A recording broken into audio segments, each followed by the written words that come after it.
बिस्मिल्लाहिर्रहमानिर्रहीम। अस्सलाम वालेकुम नाज़रीन, आप देख रहे हैं प्रोग्राम सिटी 10 और मैं हूं आपकी मेज़बान अन्ना यूसुफ। उम्मीद आप सब लोग ठीक ठाक होंगे। शहर का मौसम खुशगवार है, सो हम आगाज़ भी कुछ खुशगवार करेंगे। वो नाज़रीन, ये था जी अपडेट जो कि आपके साथ शेयर की। प्रोग्राम का बाकायदा आगाज़ होगा आज के पहले सेगमेंट के साथ और हमारा पहला सेगमेंट होता है एक दिन एक नेकी।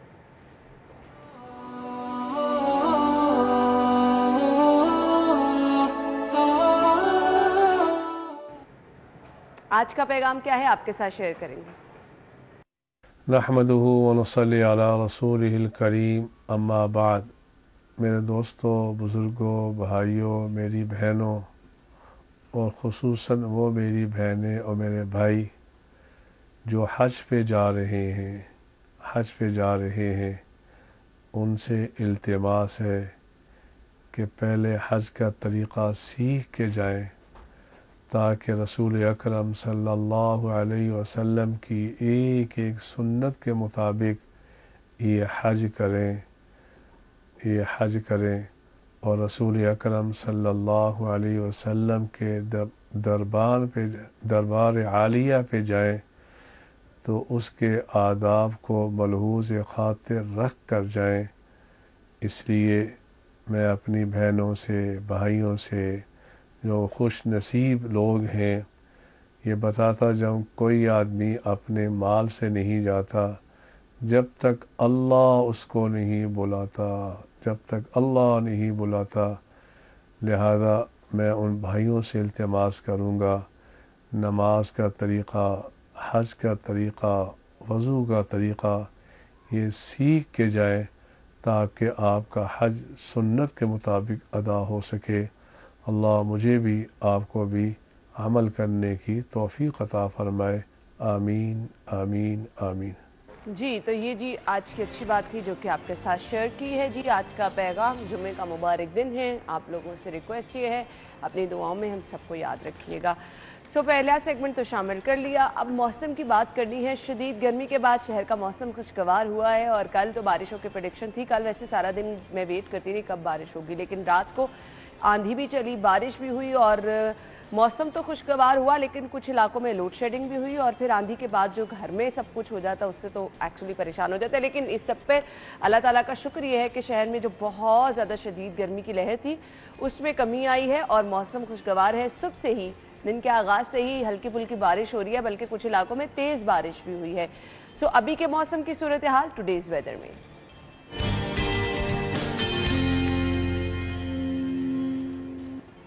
अच्छा जी, मायदा है इस वक्त बाहर मौजूद।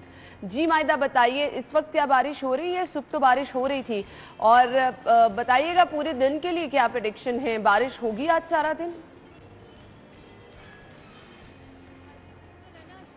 लाहौर के मौसम की अगर बात करें तो गुज़श्ता रात से जो है वो मुसलसल जो है वो मूसलाधार बारिश हो रही है। अभी भी आप देख सकते हैं कन्या जो है वो गिर रही हैं और बड़ा ही खूबसूरत मंजर जो है वो लाहौर में देखने में नज़र आ रहा है। बारिश जो है अभी भी यहाँ पर जारी है। सुबह से जो है वो बारिश एक सेकंड के लिए भी नहीं रुकी, जिसके बायस जो है ये दरख्त भी धुल गए और मौसम जो है इंतहाई खूबसूरत हो गया। और मज़े की बात मैं आपको बताऊँ ना, जब मैं यहाँ पर आ रही थी वेदर करने के लिए और पार्क में जब हम एंटर हुए तो मुझे एक चीज़ देखकर बहुत खुशी हुई कि मौसम जितना मर्जी मतलब ये अच्छा होता है तो सिर्फ यंग जनरेशन के लिए ही नहीं, मौसम एंजॉय करने के लिए उम्र का कोई मोल नहीं है। यहाँ पर जो है एक कपल बैठा हुआ था, खातून और उनके साथ अंकल थे और वो बड़े ही मज़े से खाते हुए इस मौसम को जो है बेंच पर बैठ के इंजॉय कर रहे थे। हम लोग भी जो है मौसम ये यहाँ पर बीपर देने से पहले जो है कॉफ़ी पी और इस मौसम को जो है खूब इंजॉय किया। तो मैं आपको भी यही कहूँगी कि मौसम जो है, बारिश हो रही है, बहुत ही खूबसूरत मौसम है, आप भी कॉफ़ी पिएँ और इस मौसम को जो है खूब इंजॉय। सही मायदा, अभी तो मैं देख रही हूँ आपके पीछे जो हमें सब्ज हरियाली नजर आ रही है, बारिश के बाद कितना खूबसूरत रंग इसका निकला है। ये बताइएगा, अभी तो बारिश रुक गई थी तो क्या प्रेडिक्शन है आज? क्या सारा दिन बारिश होने वाली है, मौसम खुशगवार रहेगा या इस बारिश के बाद दोबारा से वो शदीद धूप वाला मौसम हो जाएगा? नहीं है ना, बारिशों की अगर बात करें तो संडे तक जो है महकमा मौसमियात की जानिब से बारिशों की जो है वो प्रेडिक्शन जाहिर की गई है। आज भी जो है बारिशें 12 से 1 बजे तक जो है वो 90% इम्कानात जो है वो जाहिर किए जा रहे हैं कि इतनी तेज़ जो है वो बारिश यहाँ पर शहर में बरसेगी। उसके बाद जो है 1 बजे के औकात के बाद जो है थोड़ी सी बारिश रुकने के बाद जो है वो हल्की बूंदाबांदी का सिलसिला जो है शाम तक बल्कि रात तक जो है वो जारी रहेगा और अगले 3 दिन में भी जो है वो बारिशों के अमकानात जो है वो जाहिर किए गए हैं। ठीक है, थैंक यू उमैदा। मौसम की सूरत हाल आपने बताई। और जी लाहौरिये करते क्या है जी, मौसम खुशगवार हुआ, सुबह सुबह नाश्तों की फरमाइश हो गई, कुछ लोग नाश्ता पॉइंट पर पहुंच जाते हैं, बच्चों को तो वैसे ही छुट्टियां हैं तो एंजॉय करते हैं अच्छे खासे मौसम। लेकिन मैं यहाँ पर मौसम एंजॉय करने की बात कर रही हूँ और नाश्ता पॉइंट्स की बात कर रही हूँ तो हमारे रिपोर्टर्स इरफान साहब बार बार देख रहे हैं, पता नहीं किस तरह की बातें कर रही हैं। अस्सलाम वालेकुम, क्या हाल चाल है आपके? अल्हम्दुलिल्लाह। अच्छा जी, तो इरफान क्या आप खुशगवार मौसम में नाश्ता वगैरह मिस कर रहे हैं कि स्पेशल नाश्ता नहीं हो सका? नहीं, मैं करके आया हूँ नाश्ता करके आप अंदाज़ा करें कि मैं सुबह जब उठा तो उसके बाद पहले वॉक के लिए गया, मौसम बहुत अच्छा ज़बरदस्त था। हाँ। तो वापसी पे हम वहाँ से नाश्ता लेके आए, सही, घर में आके नाश्ता किया ग्रेट। और उसके बाद जो है वो मामलाते जिंदगी जो है वो चल रहे हैं। अच्छा, वो जो मैंने कहा लाहौरियों का हाँ। खासा होता है कि खुशगवार मौसम देखा तो दिन का आगाज है। फौरी पहुंच गए। सही, तो ये बहुत सारे बच्चों को छुट्टियां आया तो सब लोग जो है वो इस तरह प्लान कर लेते हैं। कैसे दिन का आगाज किया इमरान भाई? देखिए जी, नॉर्मली मैं तो डेली बेसिस पे अगर बात करूं, जिस तरह इरफान बात कर रहे हैं कि नाश्ता जो है वो घर से ही होता है और मैं डेली बेसिस पे अंडे का इंटेक जो है वो रखता हूं कि मतलब अपने ब्रेकफास्ट में मैं अंडा ज़रूर इस्तेमाल करता हूं। लेकिन आज जब मौसम देखा, बहुत अच्छा मौसम था, बहुत खूबसूरत मौसम था, मैं तो घर से निकला, नाश्ता नहीं किया, रास्ते में बाकायदा तौर पे रुक के अच्छी जगह से नान चने लेकर ऑफिस आया हूँ ताकि इरफान और बाकी अपने जो कुलीग्स हैं उनके साथ बैठ के नाश्ता जो है वो एंजॉय करें। तो अब तो इरफान तो कर रहे हैं लेकिन उम्मीद करता हूँ कि मुझे कंपनी मिलेगी। 6 बजे गया था अगला ना, और एक्चुअली ये हमारे लाहौरियों का खासा है, 6 बजे के बाद 12-1 बजे फिर दोबारा। लेकिन आप यकीन जाने कि नाश्ता पॉइंट्स पे इतना रश है आज, इतना रश है। और दूसरी बात ये है कि शहर के मुख्तलिफ इलाकों में जो है वो पानी बहुत ज्यादा, पानी बहुत ज्यादा, नशेबी इलाके तो दूर, आप यकीन जाने माल टाउन में, मत जाएंगे, दफ्तर के बाहर से आते हुए मुझे खौफ आ रहा था कि मुझे यहाँ जाना है या नहीं। माल टाउन की सड़कें जो है वो बड़ी पड़ रही है और मैंने असाइनमेंट डेस्क को कहा है, मैंने कहा जी वहाँ पे टीम को भिजवाएं और सूरत हाल दिखाएं कि वहाँ पर क्या सूरत हाल है। नॉर्मली ऑफिस से आते, घर से ऑफिस आते हुए हमें 20 या 25 मिनट लगते हैं, आज जो है वो सफर जो है वो 45 मिनट का। अच्छा, मैं इसको हम प्री मॉनसून कह सकते हैं, आगाज हो गया है? जी बिल्कुल हो गया है और जैसे तेज हवाएं चलती रही हैं और अब ये बारिशों का स्पेल जो है वो शुरू हो गया है। लेकिन सबसे बड़ा मसला जो है वो इन इलाकों के लिए होगा जहाँ पर तरक्याती काम जारी हैं या रुके हैं। बिल्कुल ऐसे ही। खैर, हमने आगे चल के प्रोग्राम पे इस पर बात भी करनी है, आपको कुछ इलाके भी दिखाएंगे जहाँ पर नकासी, आपकी सूरत हाल क्या है, हमेशा की तरह वो सिर्फ दावे दावे हैं या फिर काम भी हो रहा है। लेकिन फिलहाल क्योंकि जब हम लोग आने की बात करें तब बारिश हो भी रही थी, तो देखिए बारिश रुकती है तब तक ये नकासी आप मुमकिन हो सकती है, नहीं हो सकती। अलबत्ता रोड पे कहीं मुझे तो नहीं टीमें नजर आई जो कि साथ साथ नकासी का काम कर रही थी, ऐसे ही इरफान? बिल्कुल आपने देखा? बिल्कुल किसी जगह पे हमें मुझे भी नजर नहीं आई क्योंकि बारिश हो रही थी। शायद वो इस चीज का वेट किया जा रहा है कि बारिश थमे तो उसके बाद जो है वो इसके ऊपर वर्किंग की जाए। लेकिन अभी तक ये हमें कोई प्लानिंग नहीं है। मॉनसून की बारिशें तो पूरा दिन भी होती है। बिल्कुल पूरा दिन। और अब अगर आप वेदर देखें तो वेदर में आपको सारा दिन ये बारिश बताई जा रही है। और अगर इसी तरह इंतजार किया जाता रहा और देखा जाता रहा कि कब बारिश रुकेगी तो फिर हम इसके ऊपर करेंगे तो शायद शहर जो है वो सारा सैराब हो जाएगा। और पानी जिस तरह सड़कों के ऊपर खड़ा है, जैसे इमरान ने भी बात की, मॉल टाउन का इलाका हो, फैसल टाउन हो, जना हॉस्पिटल के सामने जो रोड है ये सारा जो है भरा हुआ है, इकबाल टाउन सारा भरा हुआ है। इसी तरह बाकी जो दीगर जो अहम शाहराएं हैं वहाँ पे पानी जो उसकी मौजूदगी है और उसकी वजह से ट्रैफिक का भी बहुत बुरा हाल है। मतलब क्योंकि जब रोड के ऊपर पानी खड़ा हो जाएगा तो डेफिनेटली ट्रैफिक की सुस्त रवि का शिकार होगी और उसकी वजह से जो है वो एक्सीडेंट और लोग जो है वो परेशानी में निकलते हैं कि पता नहीं हम लेट ना हो जाएं। तो इसके लिए लोगों को भी चाहिए कि जब ऐसी सूरत हाल हो तो अपने वक्त से पहले जो है वो कोशिश आज इरफान सबसे पहले स्टूडियो में आके बैठे थे और ये उसूल आज मैं भी लेट थोड़ा आई हूँ और इमरान भाई भी है, इरफान सबसे पहले बैठे थे। लेकिन ये बहुत अच्छी बात है, इस मौसम में ज़रूर आप एहतियात के साथ ड्राइविंग कीजिए, थोड़ा सा वक्त से पहले निकले ताकि मुहताज ड्राइविंग के साथ आप खुद भी महफूज सफ़र यकीनी बनाएं और साथ दूसरे जो सफ़र कर रहे हैं उनकी भी हिफाजत यकीनी हो। ब्रेक लेंगे, ब्रेक के बाद आज की खबरों की तरफ आएंगे, हमारे साथ ही रहिएगा।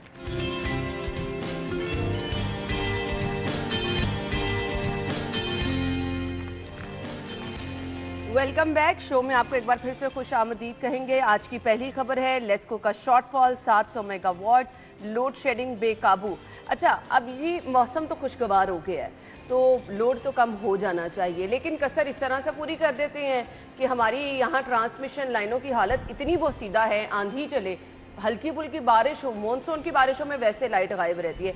यानी गर्मी शदीद है तब भी लाइट नहीं आने वाली, मौसम खुशगवार हुआ है, बारिश हो या हवा है तो फिर भी लाइट नहीं आनी।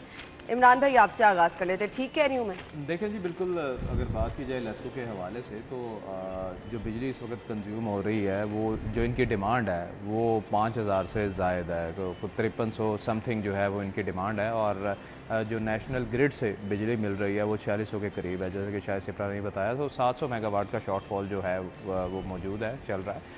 और जैसे कि मैंने पिछले प्रोग्राम में बताया था कि अब ये लोड शेडिंग जो है ये लेस्को ने ऑलरेडी ये कह रखा है कि जी मौसम सरमा में भी लोड शेडिंग जो है वो इसी तरह होगी, कि इनके पास कोई ऐसा सिस्टम ही नहीं है कि किस तरह बिजली को जो है वो बेहतर किया जा सकता है। देखें, इसमें 2-3 चीज़ें हैं। ये पंजाब हुकूमत के हवाले से अगर मैं बात करूँ, मुस्लिम लीग नून की हुकूमत के बारे में बात करूँ, तो जो इनका लास्ट टेन्योर था उसमें इन्होंने बेहतरीन हल जो है वो ये ढूंढा था कि सोलर पर इन्होंने तमाम तर जो सरकारी बिल्डिंग्स हैं उनको मुंतकिल करने का डिसीजन जो है वो लिया था। देखिए, सबसे ज़्यादा बिजली जो है ना वो आपकी कमर्शियल सेक्टर में यूज़ हो रही है, कमर्शियल सेक्टर में या गवर्नमेंट सेक्टर में यूज़ हो रही है। जो डोमेस्टिक लोग हैं, सार्फिन हैं, वो इतनी ज़्यादा बिजली कंज्यूम नहीं करते। घर में आप कितनी बिजली कंज्यूम कर लेंगे, एसी चला लेंगे, लोग वैसे ही जहाँ कहीं बैठते हैं सिर्फ उस कमरे की लाइट पंखा ऑन रखना है, बाकी सब। लेकिन आप यकीन जाने, मैंने पिछले कोई 2-3 हफ्तों से ना मैं इस चीज़ को देख भी रहा हूँ कि जहाँ भी मैं कमर्शियल एरिया की तरफ जाता हूँ, वटेवर वो बैंक होगा, वटेवर वो कोई ना कोई प्लाजा होगा, मैं जाता हूँ, वहाँ पर बिजली का बेदरेग इस्तेमाल जो है वो किया जाता है। और जहाँ पर एक एसी की ज़रूरत है वहाँ 3-3 एसी जो हैं वो लगे हुए हैं। और इस चीज़ को मैं देख रहा हूँ, चूँकि हम इस सारी सूरत हाल को डिस्कस करना होता है हमने, तो इन चीज़ों को हम देखते हैं। तो अगर हम पावर जो अपना कमर्शियल सेक्टर है वो अगर थोड़ी सी जिम्मेदारी का एहसास दिलाए तो हम इस पर जो है वो किसी हद तक काबू पा सकते हैं। और दूसरा, अगर हम सोलर की तरफ जाएं तो वो मेरे ख्याल से बेहतर डिसीजन होगा। लेकिन सोलर किस तरह लगवाया जाए, यही तो बार बार सवाल उठता है ना, कि उस पर भी आपने हालात ये कर दिए हैं महंगाई के कि किसी की उस पर गवर्नमेंट को सब्सिडी देनी पड़ेगी, सब्सिडी देनी पड़ेगी, जैसे इन्होंने पहले सब्सिडी का ऐलान किया था। पे सब्सिडी खत्म होती जा रही है, अब सब्सिडी की बात भूल जाए। जी इरफान। अना देखें, हमारे साथ अलमिया ये रहा कि हमारी सोसाइटी में जब भी कोई हुक्मरान आया हमारे पास, तो उसने कभी लॉन्ग टर्म प्लानिंग नहीं की। जो भी आया उसने सोचा अब ये मुस्लिम लीग नून की या जो तमाम जमातों की ये गवर्नमेंट है, इसका भी ये फोकस है कि हमने ये 1.5 साल में क्या करना है। अगले 5 साल जब कोई आएगा तो वो सोचेगा मैंने 5 साल में क्या करना है। उसने अवाम के लिए नहीं सोचना कि मैंने इस अवाम को अगले 50 साल कहाँ पे देखते हैं, इसके लिए हमने क्या कर रहे हैं। आप देखें कि पाकिस्तान पीपल्स पार्टी एक वाहिद जमात थी जिसकी जानिब से बिजली के लिए जो इकदाम किए गए थे, क्योंकि बिजली के शॉर्टफॉल हमारे पास बढ़े थे, हमारे पास ऐसे वसाइल नहीं थे कि हम बिजली की पैदावार करें, तो उसके लिए IPPs को पाकिस्तान में लाया गया था। उसके बाद से आपको कोई नई ऐसी डेवलपमेंट नज़र नहीं आई कि आपने कोई डैम्स के ऊपर बहुत स्पीडी काम किया हो कि उससे आप बिजली पैदावार उसकी कर रहे हों, आपने कोई ऐसे प्रोजेक्ट लगाए हों जिससे आप बिजली की पैदावार करने के साथ साथ कोई और चीज़ें, जैसे सोलर की बात हो रही है, सोलर के ऊपर पूरी दुनिया जो है पूरी दुनिया अल्टरनेट की तरफ जा रही है, वहाँ पे आप उसकी तरफ हम कोई प्लानिंग नहीं कर रहे, क्योंकि हमारा फोकस वही टेनोर है अपना कि हमने अगर 1.5 साल तक हम ये हुकूमत में हैं तो इस 1.5 साल के दौरान हम कैसे रिलीफ दे सकते हैं। कोई गवर्नमेंट आती है वो सब्सिडी नहीं देती, जिसकी वजह से हमारी मीशत का भी बड़ा गर्क होता है, लेकिन अवाम को वो कहते हैं कि देखें हमने आपको खुश कर दिया। ये आए, इन्होंने कहा कि अवाम को हम खुश नहीं कर सकते, हम सारी सब्सिडी भी ख़त्म कर रहे हैं और चीज़ें जो हैं वो महंगी करेंगे। अब असल इशू ये है कि जब तक आप लॉन्ग टर्म प्लानिंग नहीं करेंगे, आप ये नहीं सोचेंगे, जैसे अब इस खबर के मुताबिक हमारे पास जो शॉर्टफॉल है वो 1000 मेगावाट का है सिर्फ लेस्को का। लेस्को के पास लाहौर, ये उकाड़ा और इसके आसपास के एरियाज आते हैं। अब सिर्फ लाहौर की अगर बात करें, लेस्को की बात करें, तो इस पर 1000 मेगावाट का शॉर्टफॉल है। क्या हमारे पास दरिया नहीं है?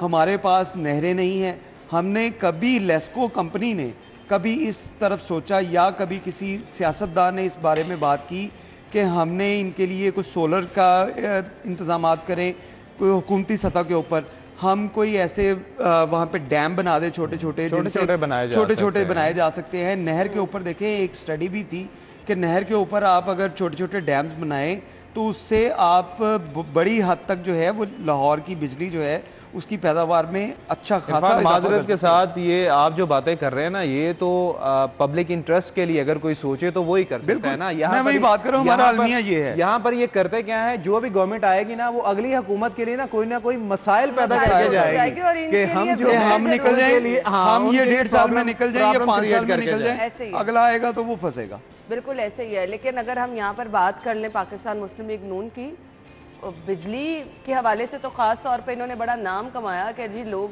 लोड शेडिंग का नाम भूल गए थे, और ऐसा हुआ भी था। अब मुकम्मल तौर पर अब तो लोगों की चाय बंद कर रहे हैं। हाँ, अब लोगों की चाय बंद करें, लेकिन अभी पे देखा नहीं, मैंने देखा है और हम 2 दिन से यही चाय डिस्कस कर रहे हैं कि ये हो क्या रहा है। लेकिन जहां तक रह गई ये बात बिजली की, मुझे लगता है ये खुद भी अब काम नहीं करना चाह रही हैं। कुछ लोगों को फैसिलिटेट करने के लिए हुकूमत उतनी एक्टिव नजर भी माजरत के साथ नहीं आ रही। देखिए ना, अभी तक ना ये चीज समझ में नहीं आ रही, या खुल के ना ये इजहार कर पा रहे हैं कि इन्होंने ये हुकूमत टेकअप क्यों की, ये हुकूमत में क्यों आए, जब इनको पता था कि इनकी राइवल जमात जो है, जो हुक्मरान जमात थी तहरीक इंसाफ, वो मसाइल में घिरी पड़ी थी और जो है उसका ग्राफ भी नीचे जा रहा था, ना उससे महंगाई कंट्रोल हो रही थी, कुछ भी कंट्रोल नहीं हो रहा था। लेकिन वो अवाम पर इस तरह बिजली के महंगाई के बम नहीं गिरा रही थी जिस तरह इन्होंने गिराए। इन्होंने उसकी तमाम जमातों ने मिलकर उसकी हुकूमत गिराई और जो उसके गले में मसाइल का अंबार था वो उतार के अपने गले में पहन लिया। भैया आपको क्या जरूरत थी? चले, जब आप आ ही गए हैं तो एटलीस्ट थोड़ा सा तो आवाम को रिलीफ देना। आते ही आपने हर चीज की कीमतें बढ़ा दी, बिजली, तेल, गैस, हर चीज की कीमतें जो है वो आपने बढ़ा दी। और ये नहीं है कि ये महीने बाद बढ़ रही हैं या हफ्तों बाद बढ़ रही हैं, ये हर दूसरे दिन कभी पेट्रोल बढ़ रहा है, कभी बिजली बढ़ रही है, कभी शेख और अनोश की कीमतें जो है वो बढ़ रही हैं। और आप यकीन जाने जिन जिन चीजों की कीमतें बढ़ रही हैं वो नायाब भी होती चली जा रही हैं। यूटिलिटी स्टोर पे आप चले जाए, वहां पर खाने पीने का सामान जो है वो अवेलेबल नहीं है। मार्केट में चले जाए तो मनमानी कीमतें जो है वो वसूल कर रहे हैं। और अभी ये देखिए जी टिक्कर्स क्या चल रहे हैं, नान रोटी के मामलात जो है वो हाई कोर्ट में डिस्कस किए जा रहे हैं। ये हालात है महंगाई के, ये सूरत हाल है। कीमतों का तायुन क्या किया जा रहा है, किस कीमत पर जो है वो, हालांकि ये काम जो है ना वो ज़िले इंतजामिया सिर्फ उसका करने वाला काम की जानिब से जो कुछ अर्सा पहले, ये कुछ 2 हफ्ते के करीब पहले जो मुज़ाकरात हुए थे उसमें ये नान और रोटी जो एसोसिएशन है इसकी जानिब से जो कमिटमेंट वहाँ पे की गई थी उसमें ये कहा गया था कि हम 10-12 रुपए की रोटी देंगे और 15 रुपए का सादा नान देंगे, 18 रुपए का कुलचा। आपने बताया आज सुबह आपने कितने का नान आज मैंने आपको बताया कि आज 20 रुपए का कुलचा बाजार में मिल रहा है। और उनकी जानिब से ये जो कहा गया था नान भाई एसोसिएशन की जानिब से, उन्होंने कहा था कि आप हमें सब्सिडाइज आटा की बजाय गैस और बिजली जो है इसकी कीमतें कम करें, क्योंकि हमने सिर्फ सब्सिडाइज आटा जो है ये यूज नहीं करना, हमारे पास गैस की भी खपत होनी है, बिजली की भी खपत होनी है, इसके ऊपर भी कोई कमी करे। वो हुकूमत कर नहीं पाई और इसी वजह से अब ये हाई कोर्ट में मामला डिस्कस होंगे और ये लिंगर ऑन ही होगा। ये मामला सिटी डिस्ट्रिक्ट गवर्नमेंट के हवाले से मैं बात करूँ ना, ज़िले इंतजामिया रेट जब मुकर्रर करती है ना, रेट पता है वो कौन से मुकर्रर करती है? जो पिछले 6 माह से ऑन ग्राउंड चल रहे होते हैं, जो वो फील्ड में चल रहे होते हैं, वो नान और रोटी की कीमत में मिल रहा होता है और 6 माह बाद वो नोटिफाई करते हैं। अच्छा, और जो वो रेट नोटिफाई करते हैं उस पर फिर नहीं बिकता, फिर उससे बढ़ के फिर उससे आगे बढ़ जाएगा।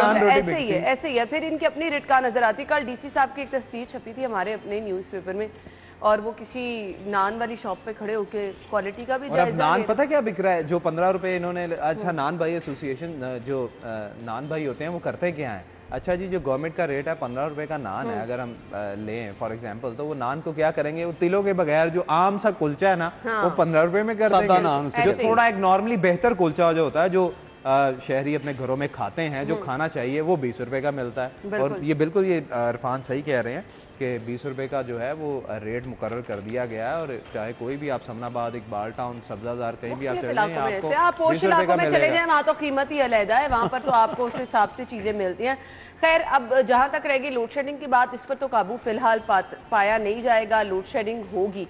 लेकिन इसके साथ साथ जो मॉनसून में मैं इशू डिस्कस कर रही हूँ कि मौसम बेहतर होता है, शॉर्टफॉल आपका कम हो भी जाए, अगर आपके कंपैरेटिवली हम देखते हैं बिजली का इस्तेमाल कम होता है, जब मौसम बेहतर हो लोग एसी वगैरह बंद कर देते हैं, वहां पर कसर पूरी हो जाती है कि जी ट्रिपिंग के वाकयात होते हैं बारिश की वजह से या फिर आंधी की वजह से मुसलसल लाइट गायब रहती है।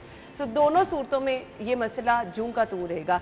हम लेंगे एक ब्रेक के बाद वापस आएंगे, हमारे साथ ही रहिएगा।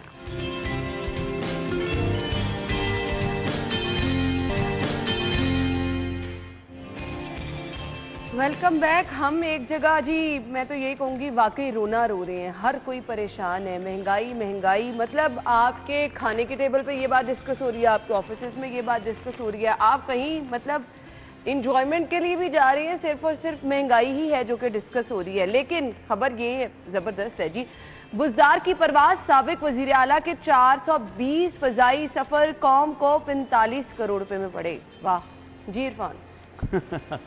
देखिए उनके मुताबिक तो सिर्फ 55 उन्होंने इतने सफर किए तो निकले ही नहीं कभी। सही बात है बेचारे, ये तो निकले ही नहीं। देखिए वाली बात, ये चेक करवाएं, बहुत ज्यादा मुबालगा रही है, पहले आप चेक करवाएं। नहीं वो तो बेचारे इतने शरीफ थे, खबर के मुताबिक उन्होंने कभी हवा भी नहीं लगवाई। देखिए हवा नहीं लगाई, जहाज के अंदर हवा लग जाए तो फिर हालात खराब हो जाते हैं। इसी वजह से उन्होंने अपने आप को जहाज में महफूज किया और ज्यादा चक्कर जो है वो उनके अपने आबाई इलाके में लगे या इस्लामाबाद के लगे, बनी गाला के लिए। हाँ। तो इसी जो है वो सफ़र के अंदर आप देखें कि इतने जो हम कहते हैं कि हम गरीब मुल्क हैं, और जब कहा जाता था 45 करोड़ पे कम पैसे नहीं हैं, लेकिन उन लोगों की बात कर रहे हैं जो कहते हैं कि हम किसी बाहर जाके पैसे मांगे तो हमें शर्म आती है।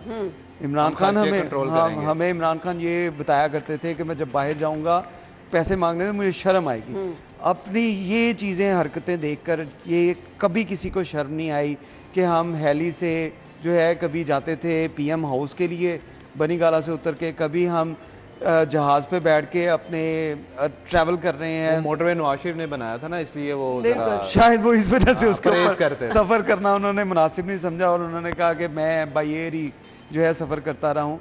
देखें गरीब मुल्क जो है हमारा, और इस गरीब मुल्क के साथ किस तरह हमारे सियासतदान, वो कोई भी हो, वो पाकिस्तान मुस्लिम लीग नून हो, वो पाकिस्तान तहरीक इंसाफ हो या दीगर जमातें हों, जब ये हुकूमत में आते हैं तो तब इनको वो चीज़ें जो ये बाहर जब बैठ के अपोजिशन में इनको नज़र आ रही होती हैं, हुकूमत में आके इनको चीज़ें वो नज़र नहीं आती। देखिए पूरी दुनिया को ये बताते थे कि कनाडा का वज़ीर आज़म साइकिल पे ऑफिस जाता है, साइकिल के ऊपर वो सफ़र करता है। ये हालात कर दिए कि अब हर अवाम जो है वो तकरीरों तक बातें उसके बाद वो सही बात कर रहे हैं ना कि अवाम भी साइकिल पर अवाम को साइकिल पे ले आए। देखें खुद वो हेलीकॉप्टर के ऊपर सफ़र करते रहे, खुद जहाज़ों पे सफ़र करते रहे और अवाम को ये सुहाने ख्वाब दिखाते रहे कि भाई आप साइकिल पे जाया करें, सेहत भी आपकी अच्छी रहेगी। और इसी को देखा देखी हमारे जो कमिश्नर लाहौर हैं इनकी जानिब से मैं आपको बताऊं कहीं साइकिलिंग के इवेंट करवा दिए गए कि लोग साइकिलिंग को इतना प्रमोट किया गया कि साइकिल पे आए। लेकिन देखें जिन लोगों ने एग्जाम्पल बनना था उन लोगों के हालात देख लें कि 45 करोड़ रुपया सिर्फ फ़ज़ाई अखराजात के ऊपर लग गए। और वो इमरान वाली बात कि वो कहाँ जाते रहे, वो आपको बताया ये तो हमें पता ही नहीं है। बिल्कुल ऐसे ही है। वो अगर कहीं अपने काम के अलावा अगर अवाम के मसाइल के लिए ये 45 करोड़ की जगह मैं कहता हूँ 4 अरब रुपया भी खर्च कर देते तो किसी को दुख ना होता। सही बात है। दुख इस चीज़ का होता है कि आपने ये 45 करोड़ रुपया खर्च भी कर दिया और अवाम को इसका टके का फ़ायदा नहीं हुआ। अवाम के टैक्स के पैसों से आपने 45 करोड़ रुपया सिर्फ अपनी इंटरटेनमेंट के लिए। और इसी जहाज़ के बारे में आपको याद होगा कि एक वीडियो वायरल हुई थी जिसमें कुछ प्राइवेट लोग जो थे वो सरकारी जहाज जो थे वो यूज कर रहे थे। और इमरान वाली बात जो है उसको मैं आगे बढ़ाऊंगा कि वो खुद शायद वो सफर नहीं करते थे, वही लोग जो थे वो उस जहाज को टैक्सी के तौर के ऊपर यूज करते थे, जिसकी वजह से 45 करोड़ रुपया अवाम की जेबों से निकला। और इन ऐसी वाकयात की मैं समझता हूँ कि सख्त से सख्त इंक्वायरी होनी चाहिए, इनके खिलाफ केसेस बनने चाहिए जो टैक्स का पैसा इस तरह उजाड़ें। टैक्स का पैसा अपनी का पैसा होता है और टैक्स का पैसा जो है वो उसके ऊपर अपनी आसाइशें इस तरह लेके चलें कि आप अंदाजा करें। लिखा है अली की खबर है जी, ये फी घंटे के हिसाब से उस्मान बुज़दार के फ़ज़ाई सफर पर 5,93,591 रुपए खर्च हुए एक घंटे। अंदाजा करें आप। देखिए जी बिल्कुल बात तो इसी तरह है। ये यकीनन जिस तरह इरफान ने कहा मेरे ख्याल के मुताबिक ना ये जो इनके सफ़र रहे हैं ना ये वाकई इनका जो आबाई इलाका है वहाँ के लिए होगा, या ये जो दुरानिया था ना वो तहरीक अदम एतमाद वाला जिसमें वो नज़र आता था कि जी सुबह को जा रहे हैं और दोपहर को वापस आ रहे हैं और शाम को फिर जा रहे हैं बनीगाला जाने के। हाँ बिल्कुल, और साथ जो है वो बाकी स्टाफ जो है उसको भी लेकर जा रहे हैं, साथ मेंबर असेंबली जो दूसरे हैं उनको भी लेकर जा रहे हैं। उसके अलावा तो इन्होंने अवामी फलाह के लिए कभी हमने नहीं सुना कि जी वज़ीर आला ने जो है वो उसका सख्त नोटिस लिया है और हंगामी किसी जगह के ऊपर विजिट किया हो, इसी वाले से हंगामी तौर पर पहुंच गए हैं। और दूसरी बात यह है कि जब भी इदारे कोई रिपोर्ट जारी करते हैं, इसमें हमें देखना पड़ेगा कि जब भी इदारे रिपोर्ट जारी करते हैं उसमें फ्यूल के साथ उसके तमाम तर खर्चे होते हैं, जिसमें इसकी जहाज़ की पार्किंग जो है, पार्किंग फीस वो भी होती है, HR होता है और दीगर जो चीज़ें हैं वो भी उसमें सारी इन्वॉल्व होती हैं उसका। और जिस तरह इरफान ने कहा कि इसके खिलाफ इंक्वायरी होनी चाहिए या इनको कंट्रोल करना चाहिए, भाई कौन इंक्वायरी करेगा? वो जिसने आगे इंक्वायरी करनी है गवर्नमेंट ने जहाज के मजे ले रहा होगा, उसने भी करने हैं, उन्होंने भी करने हैं। तो बहरहाल बात वही जो इरफान ने कही कि अगर ये अवामी फलाह के लिए दौरे होते, अवाम को उसका कुछ फ़ायदा हो रहा होता तो यकीनन ये हर 4 अरब का भी होता तो ये काबिल हज़म बात थी, ठीक है। लेकिन उस्मान बुज़दार साहब के हवाले से बात करें, अब जैसे आपने स्टार्ट में प्रोग्राम के स्टार्ट में आपने जो ब्रेकिंग दी थी कि वो जी कोर्ट पहुंचे हुए हैं कि जी मुझे प्रोटोकॉल जो है वो नहीं दिया जा रहा, साबिक वज़ीर आला वाला भाई आपको क्या, आप फिर घर ही रहे, यही आपका प्रोटोकॉल है, घर ही रहे, घर से तो आप निकलते नहीं थे। तो वही सूरत है। लेकिन जहाँ पर आपने वजीर आला के तौर पर इतने फजाई सफर किए हो, 1 घंटों में इतने पैसे उड़ाए हो, तो फिर तो ये चीजें ऊपर से जब आपका पार्टी हेड और आपका प्राइम मिनिस्टर ये कहेगा जी खर्चे कंट्रोल करने चाहिए, और वो प्राइम मिनिस्टर जो मीटिंग में जब भी कोई गेस्ट आते हैं खुद खा रहे होते हैं, किसी दूसरे को पूछते नहीं है, इतनी कफायतशियारी करते हैं और उनकी निचली टीम जो है वो इतने अखराजात करे, तो मेरे ख्याल से उनको इस चीज का नोटिस लेना चाहिए। बिल्कुल ऐसे ही है, लेकिन खैर नोटिस लेके भी क्या हुआ हम वो भी देख चुके हैं। खबर हमारे पास है जी, अस्पतालों में MRI और CT स्कैन टेस्ट जो है वो ठेके पर देने का फैसला किया गया है। रेडियोलॉजी सर्विसेज भी आउटसोर्स होंगी। अब इस मंतक के पीछे क्या है, और लोग तो आगे ही नहीं ये टेस्ट की सहूलतें जो हैं वो हासिल कर पा रहे, इतने महंगे टेस्ट हो गए, क्यों किया जा रहा है इरफान ये ना? मेरे ख्याल में ये बेहतरी की तरफ जो है वो एक कदम है, उसको आप इस नज़र से देखें कि आप अक्सर ये खबरें, जाहिद चौधरी साहब की खबरें यही देखते थे कि जो सरकार जो है वो चला रही है मशीनें, वो तमाम की तमाम कभी ठप पड़ी हैं, कभी उसमें फिल्म नहीं है, कभी उसका कोई इशू चल रहा है, कभी कोई इशू चल रहा है, मेंटेनेंस नहीं होती। और इसी वजह से अब जो आपका एक्ट था MTI एक्ट, उसके अंदर भी यही चीज़ें थी कि आप हॉस्पिटल की जो मैनेजमेंट है इसको आप आउटसोर्स करेंगे, वहाँ पे लोग मैनेजमेंट के लोग बैठे होंगे जो मामला देखेंगे, हॉस्पिटल की एवेल्यूएशन करेंगे, जहाँ पे मशीनरी की वैल्यूएशन होगी वहीं पे डॉक्टर्स की भी वैल्यूएशन होगी। यही इशू इसमें भी अब मुझे लग रहा है कि इसको अब आप क्योंकि आउटसोर्स कर देंगे, जो लोग इसके जिम्मेदार होंगे, अब 2 अरब रुपया, इसके 2 अरब 40 करोड़ रुपए की लागत आएगी कि हॉस्पिटल में जो इसकी CT स्कैन और MRI जो है, इसके टेस्ट जो हैं वो उनकी मशीन जो हैं वो लोग लगाएंगे और इस पे 2 अरब रुपये 40 करोड़ रुपया खर्च होगा। लेकिन अगर आप मेंटेनेंस इनकी देखें, मशीनें अगर नहीं मंगवाने की सूरत हाल देखें तो उस पर ज़्यादा कॉस्ट आती है।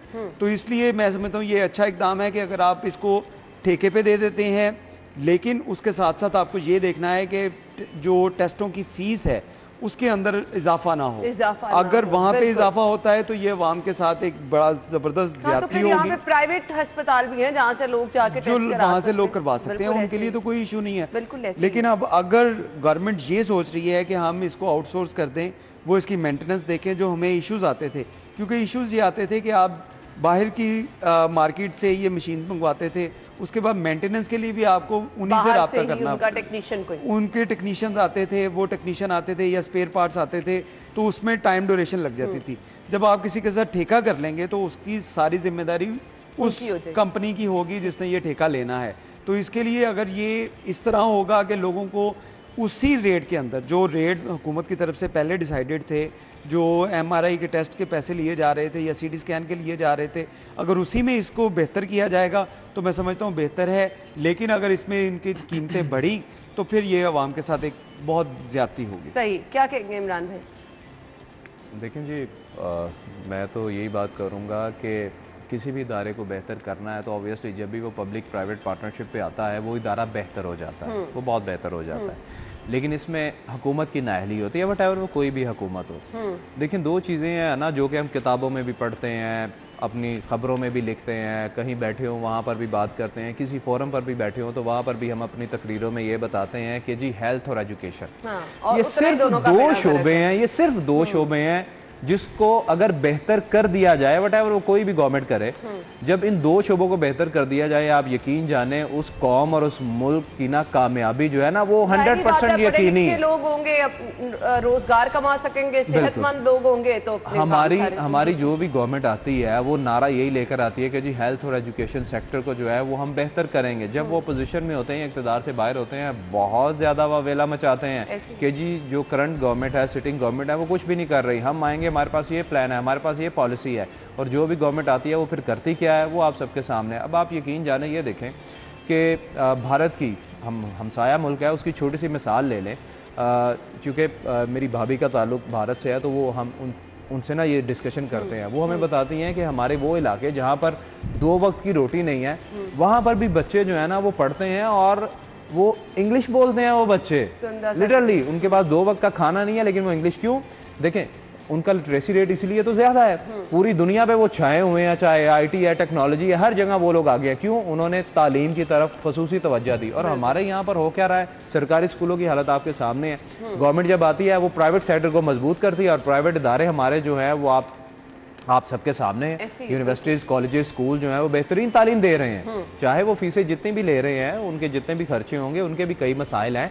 लेकिन गवर्नमेंट क्या कर रही है? गवर्नमेंट अपना क्या किरदार अदा कर रही है? कुछ भी नहीं कर रही। हमेशा जब भी अगर ये बात हम करें कि प्राइवेट सेक्टर जो है फीसें बढ़ाता है या कुछ भी करता है तो हुकूमत हमारी घुटने टेकती है। घुटने टेकने की बजाय अगर आप अपने सरकारी स्कूलों को बेहतर कर दें, सरकारी कॉलेजेस को बेहतर कर दें, सरकारी यूनिवर्सिटीज की सूरत हाल तो थोड़ी बेहतर हो रही है। इमरान भाई बेहतरी करनी है, वो सब यही स्कूल चला रहे हैं, उनका ध्यान ही नहीं। जिस तरह इरफान ने प्रोग्राम के शुरू में बात की कि भाई यहाँ पर ये सोचते ही नहीं है कि हमने लॉन्ग टर्म पॉलिसी क्या अपनानी है, क्या प्लानिंग करनी है। ये सिर्फ ये देखते हैं कि हमें जो पहले मसाइल मिले हैं हम इनको थोड़ा सा बेहतर कर दे ताकि हमारी जान से ये अजाब जो है वो उतरे। Long term policy, long term planning जो है वो कोई भी नहीं करता। ऐसे ही है। इस चीज की जरूरत है कि हेल्थ और एजुकेशन को दोबारा इनको बेहतर कर लें। करती हूँ कि प्लीज आप लॉन्ग टर्म प्लानिंग करना शुरू कर दें, क्योंकि आगे हालात और खराब होते जा रही हैं और महंगाई होती जा रही है। क्या करेगी जब ये वोट मांगने आएंगे ना फिर इनको बताएगी। सही आपने कहा है, वो फिर भूल जाते हैं।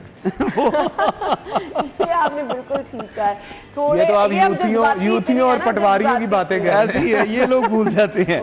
अब आप देखें दोनों इरफान अभी जो हालात है ना, दुख होता है, भूलने वाले नहीं है। महंगाई ने सबकी कमर तोड़ के रख दी है। आप कोई भी चीज लेने चले जाएं, आप परेशान होकर घर वापस ही आ जाते हैं। ब्रेक का आयशा कह रही, ब्रेक लेते हैं फिर वापस आते हैं।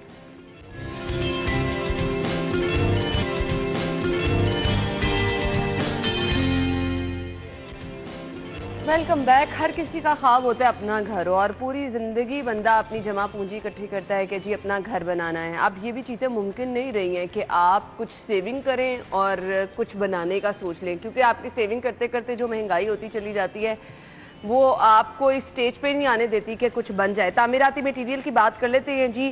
सरिया एक माह में 45,000 रुपये टन महंगा हो गया है, यानी 1 टन सरिया अगर आप खरीद रहे हो उसके पीछे 45,000 रुपये बढ़ गए हैं। जी इमरान भाई। देखिए जी, ये असरात उसी चीज़ों के हैं जिसमें आपके चूँकि सरिये में इन्वॉल्व होता है पेट्रोल भी, इसमें पेट्रोल की कीमत जो है वो भी इन्वॉल्व होती है, गैस की भी होती है, बिजली की भी होती है। और जब उनकी कीमतों में इजाफा होगा और वो नायाब होंगी, मिलेंगी नहीं, तो फिर ऑब्वियसली इसके रेट्स भी जो हैं वो बढ़ेंगे। और अब अगर आप ये देखें कि जो आम लोग हैं, लाइक अगर हम बात ये करेंगे जो निजी शोबा है उसमें तो तामीरात बिल्कुल रुक गई हैं। कोई भी अब घर नहीं बनाएगा। हर किसी के ज़ुबान पे यही अल्फाज हैं कि जी महंगाई इतनी हो गई है कि घर बनाना जो है वो बेख्वाब हो चुका है। लोग बेचारे जिन्होंने घर बनाने थे, घर लेने थे, कीमतें इतनी बुलंद हो चुकी हैं कि अब वो बेचारे किरायों पे या गिरवी घर जो है वो लेने पर मजबूर हो चुके हैं।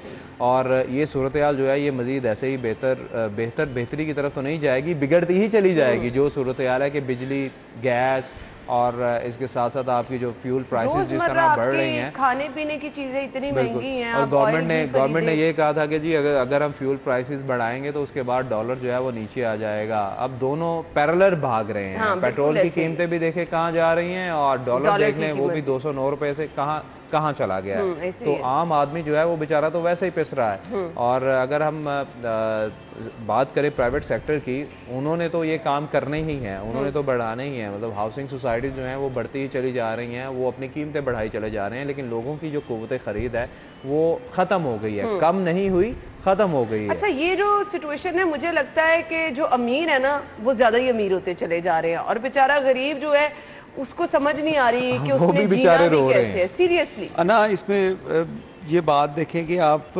हाउसिंग इंडस्ट्री जो है ना, इसको अगर पूरी इंडस्ट्री देखी जाए कि जहाँ पे कंस्ट्रक्शन हो रही है वहाँ पे सीमेंट का इस्तेमाल हो रहा है, वहाँ पे पत्थर का इस्तेमाल हो रहा है, मार्बल का इस्तेमाल हो रहा है, टाइल इस्तेमाल हो रही है या सरिया इस्तेमाल हो रहा है, ये तमाम चीज़ों की कॉस्ट इतनी बढ़ती जा रही है कि इसकी वजह से ये इंडस्ट्री जो है ये जवाल का शिकार हो रही है। और जब एक घर बनता है तो उसमें आप 100 के करीब जो ख़ानदान है, एक घर बनने से 100 के करीब ख़ानदान उससे मुस्तफ़ीद हो रहे होते हैं। कोई रोज़गार उसको मिल रहा होता है किसी सूरत में, वहाँ पे सैनिटरी की सूरत में, किसी को इलेक्ट्रिशियन की सूरत में, किसी को वहाँ पे मिस्त्री या मज़दूर की सूरत में वो रोज़गार मिल रहा होता है। 100 के करीब ख़ानदान जो है एक घर से जब उसकी कंस्ट्रक्शन हो रही होती है पल रहे होते हैं। लेकिन इस सूरत हाल में जब आपका सरिया महंगा हो गया, सीमेंट महंगा हो गया, तमाम जो मटीरियल है घर बनाने की, तो इसकी वजह से वो सिर्फ एक शख्स के ऊपर असर नहीं पड़ा, उसके साथ साथ बाकी जो ख़ानदान उसके साथ जो लिंक थे उनके ऊपर असर पड़ा है। आप इमरान ने जैसे बात की कि हाउसिंग सोसाइटीज़ बनती जा रही हैं, लेकिन उसके साथ साथ आप देखिए कंस्ट्रक्शन वहाँ पे रुकती जा रही है। कंस्ट्रक्शन जो है पिछले 1.5 साल के दौरान जो ठेकेदार थे जिन्होंने ठेके पे घर बनाते थे कि हमें 1 कनाल का प्लाट दें या 10 मरले का या 5 मरले का प्लाट दें, हम इसके ऊपर आपकी जो कंस्ट्रक्शन की लागत है वो सारी हमारी होगी, हम आपको घर बना के देंगे, वो लोगों ने काम बिल्कुल छोड़ दिया है क्योंकि रोज़ बर रोज़ जो है वो इनके अंदर इजाफा होता जाता है। तो जो ठेकेदारों ने कमिटमेंट की होती है अपने क्लाइंट के साथ, उससे रेट जो है वो बढ़ जाते हैं। पूरी नहीं कर सकते। मुझे सॉरी वाइंड अप करना है, अभी ब्रेक का कह रही हैं Ayesha. Thank you so much Imran भाई, आपके वक्त का भी शुक्रिया। नाज़रीन, हेडलाइंस होंगी, इसके बाद फिर शो में आते हैं।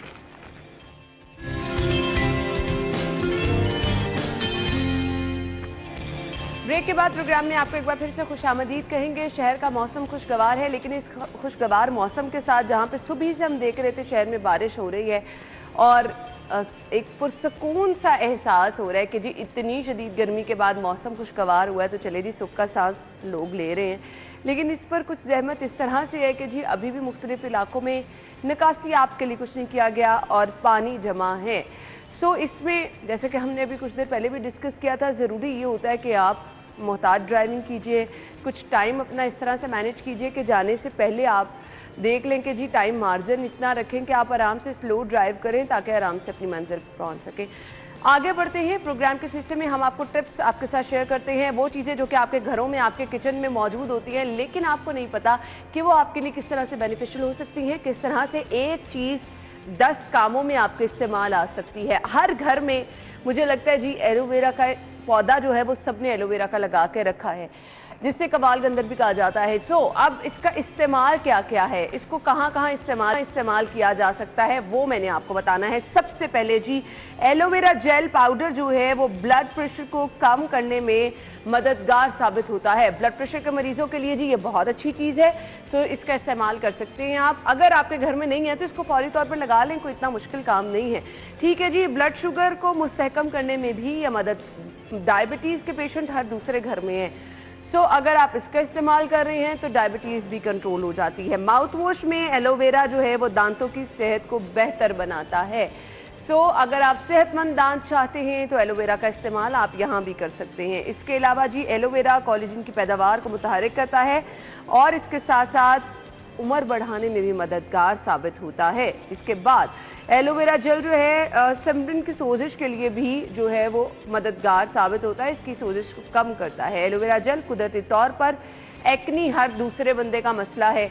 हम अक्सर अपने जो स्किन स्पेशलिस्ट भी बुलाते हैं वो भी कहते हैं कि जी आपके पास घर में ये बेहतर एक ऑप्शन मौजूद है, एक्नी का भी हिफाजत कर सकता है। अक्सर जी हमारे पास डॉक्टर मोमिना थी, वो कह रही थी कि अगर आपने घर में किचन में बार बार काम करना है, आप एलोवेरा जेल अगर मुंह पे लगा लेंगी तो आपकी जिल्द की हिफाजत हो सकती है, ठंडक का एहसास भी होगा और इन नेचुरल कुदरती चीज़ों से बेहतर मेरे ख्याल से कोई चीज़ नहीं है। जितनी मर्जी महंगी प्रोडक्ट्स ले लें, ये चीज़ें आपके घर में मौजूद हैं, लेकिन आपको नहीं पता इनका फ़ायदा क्या है। इसके साथ अगर किसी भी जिस्म के हिस्से पर आपको गर्मी की वजह से खारिश या जलन महसूस हो रही है, अगर वहाँ पर आप मुख्तलिफ मेडिसिन का इस्तेमाल करने के बजाय एलोवेरा जेल का इस्तेमाल कर लेंगे, ठंडक का एहसास भी होगा और आपकी स्किन बिल्कुल ठीक हो जाएगी। इसके बाद वो लोग जो कि परेशान रहते हैं जी कॉन्स्टिपेशन की वजह से, कब्ज़ की जिनको शिकायत है, तो एलोवेरा जेल जो है यहाँ पर अगर वो भी आप इस्तेमाल करेंगे तो कब्ज़ को शाबिस को कहा जाता है और आपके जो मुख्तलिफ मुदाफ़ती निज़ाम है उसको बेहतर रखने में भी मदद फराहम करती है। सो अब आपने लेट नहीं करनी, अगर आपके घर एलोवेरा का पौधा है तो इसका इस्तेमाल कीजिए कहीं ना कहीं, और अगर नहीं लगा तो जी आप छोटी सी जगह पर छोटे से गमले में एलोवेरा लगा सकते हैं और इतने सारे फ़वाइद आप इसके उठा सकते हैं। सो हमने अब प्रोग्राम में आगे बढ़ना है और आपको सेगमेंट्स की तरफ लेके चलना है जिनमें हम आपको बताते हैं जी मार्केट की सूरत हाल। अगर आपने मोबाइल ख़रीदना है, ख़रीदारी करनी है तो क्या क्या चीज़ें मिलेंगी। सबसे पहले हमारे पास आज मोबाइल रेट्स। सो जी ओप्पो के मोबाइल हैं आज। ओप्पो A16 मोबाइल अगर आप ख़रीदेंगे 21,999 रुपये में मिलेगा। ओप्पो A16 मोबाइल है, ऊपर वाला ओप्पो A16K था, ये सिर्फ 16 है, 29,999 रुपये में। ओप्पो A76 मोबाइल 34,999 रुपये। और अगर आपने ओप्पो का ही F90 मोबाइल खरीदना है 36,999 रुपये में मिलेगा।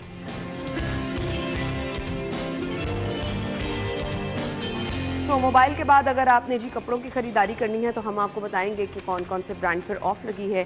सेगमेंट शामिल करते हैं बचत बाजार।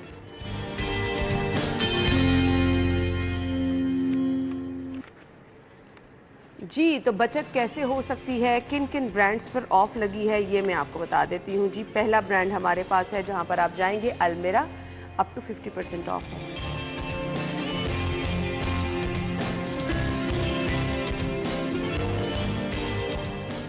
इसके बाद जी दूसरा ब्रांड है चारकोल, अप टू 30% ऑफ।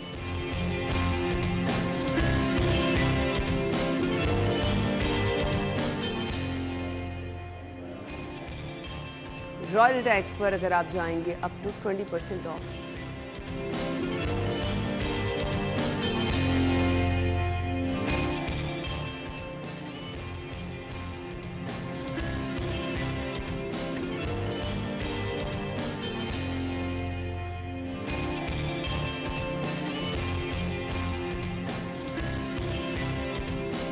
और अब सेगमेंट शामिल कर लेते हैं बिग स्क्रीन।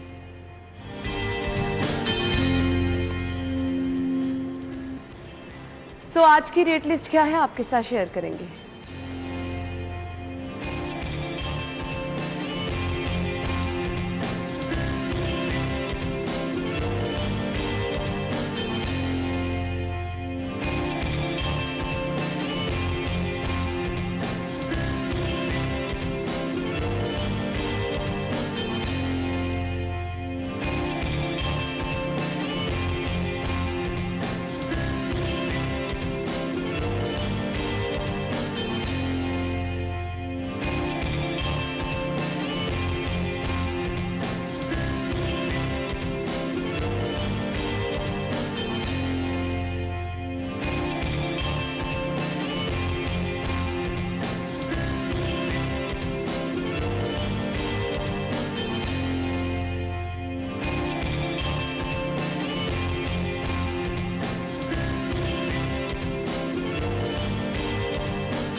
तो करेंसी रेट आपने जान लिए और हर रोज़ हम आपके साथ ये शेयर करते हैं चीज़ें किस तरह से महंगी हो रही हैं और किस तरह से आपने देखा जी रेट्स भी करेंसी के बढ़ते चले जा रहे हैं। ऐसे में जी आप लोगों ने क्या करना है, आप लोग कुछ कर भी नहीं सकते, ऑप्शन ही कोई बाकी नहीं रह जाती है क्योंकि महंगाई इस कदर है, हर गुजरते दिन के साथ चीज़ें महंगी होती जा रही हैं। तो आप जितना महदूद अपने बजट को कर सकते हैं सिर्फ और सिर्फ वो कर सकते हैं, क्योंकि आपके पास रोज़मर्रा इस्तेमाल की चीज़ें ही महंगी हैं, तो कितना आप अपनी चीज़ों को महदूद करके आगे चल सकते हैं। हम चीज़ें इसलिए आपके साथ शेयर करते हैं कि आप जब भी घर से बाहर कुछ लेने के लिए जाएं तो आपको एटलीस्ट ये पता हो कि आज के रेट्स क्या हैं, ताकि उसके अकॉर्डिंग आपके पास पैसे भी मौजूद हों, आप अपना बजट भी डिसाइड करें और जा सकें। इसके साथ साथ जो मौसम की सूरत हाल हमने बताई है वो भी इसीलिए बताई जाती है कि आपने जिन इलाकों की तरफ जाना है, अगर वहाँ वाटर पाउंडिंग है, अगर आपके इलाके में पानी है, तो फिर हम आपके साथ शेयर ये चीज़ें कर देते हैं कि किस तरह से आप कॉल कर सकते हैं बासात के हेल्पलाइन नंबर पर भी। और इसके साथ साथ अगर मुख्तलिफ रास्तों पर जहाँ पर आपने गुजरना है वाटर पाउंडिंग है, ट्रैफिक है, तो ऑल्टरनेट रास्ता आप इख्तियार करें। कोशिश करते हैं आपके मसाइल हम घर बैठे ही हल कर दें। ब्रेक लेते हैं, वापस आएंगे। एक ब्रेक के बाद हमारे साथ रहिएगा। खुश आमदीद आपको एक बार फिर से कहेंगे। और प्रोग्राम के इस हिस्से में जी हमने आपको बताना है कि आप हेल्दी कैसे रह सकते हैं, सेहतमंद कैसे रह सकते हैं, क्योंकि कहा जाता है जान है तो जहान है। सेहतमंद रहेंगे तो आप अपने सब काम अच्छे तरीके से परफॉर्म कर सकेंगे। सो आज का सेगमेंट हेल्दी टिप।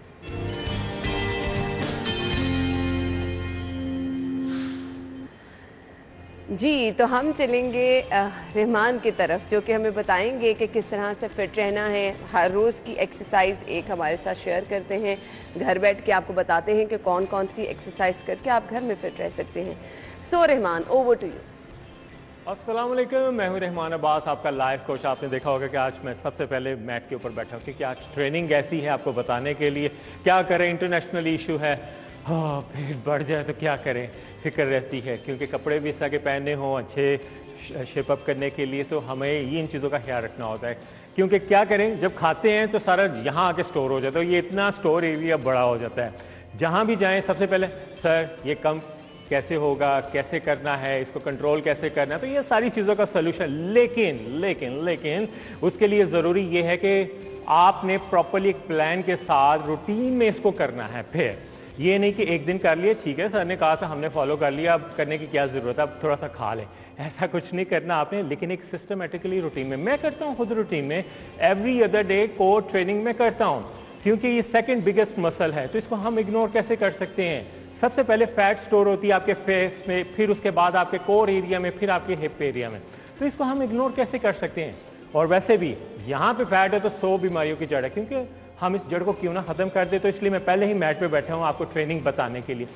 एक कोर सर्किट में बताऊंगा इफेक्टिव, इसको एवरी अदर डे आपने करना है। इसको प्लान आप ऐसे कर सकते हैं, कोई भी मसल ट्रेनिंग आपने करनी है, आपने मसल ट्रेनिंग कर ली, उसके बाद आपने ये कोर सर्किट आपने करना है। इसको प्रॉपरली एक रिदम कर। कोर सर्किट इसलिए हम कहते हैं 1 training no break, 2nd training no break, 3rd training no break, 4th। ये प्रॉपरली जब आपने 4 ट्रेनिंग्स आपने कर ली, देन आपने ब्रेक लेनी है। मींस सर्किट ट्रेनिंग, सर्कल है, आपने एक सर्कल कंप्लीट करना है, इसलिए इसको सर्किट ट्रेनिंग कहते हैं। 1 circuit, 1 training no break, 2nd no break, 3rd no break, 4th, then 1 set.